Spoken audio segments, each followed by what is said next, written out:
നമസ്കാരം. ഇപ്പോൾ കേരളത്തിൽ ചിക്കൻ പോക്സിൻ്റെ ഇൻസിഡൻസ് വളരെ കൂടുതലായിട്ട് കാണപ്പെടുന്നു. ചിക്കൻ പോക്സ് എന്ന് പറയുന്നത് വേരിസെല്ല വൈറൽ ബാധയാണ്.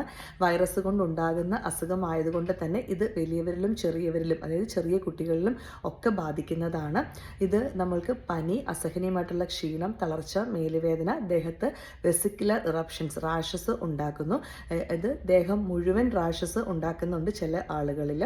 ഈ റാഷസിനെ തുടർന്ന് കുഞ്ഞുങ്ങൾക്ക് അസഹനീയമായിട്ടുള്ള ചൊറിച്ചിലും കാര്യങ്ങളൊക്കെ ഉണ്ടാകുകയും ചെയ്യുന്നു.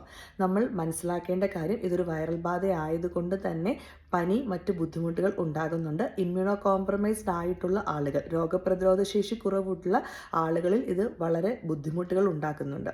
നമുക്ക് ഇതിനെ തടയാനായിട്ട് വാക്സിനേഷൻസ് അവൈലബിൾ ആണ്.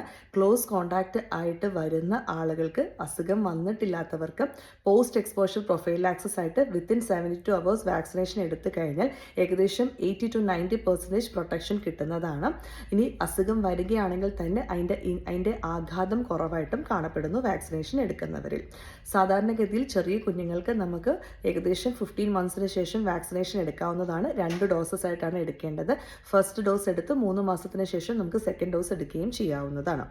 അസുഖബാധിതരായിട്ടുള്ള ആളുകൾ പ്രത്യേകമായിട്ട് ശ്രദ്ധിക്കേണ്ടത്, ഇത് ക്ലോസ് കോണ്ടാക്ട് വഴി പടരുന്ന അസുഖമായതുകൊണ്ട് തന്നെ മറ്റുള്ളവരേക്ക് സ്പ്രെഡ് ആകാതിരിക്കാനായിട്ട് ഐസൊലേറ്റഡ് ആകുന്നതാണ് ഏറ്റവും ഉചിതം. സിംറ്റമാറ്റിക് സപ്പോർട്ടീവ് മാനേജ്മെൻ്റ് ആണ് വേണ്ടത്.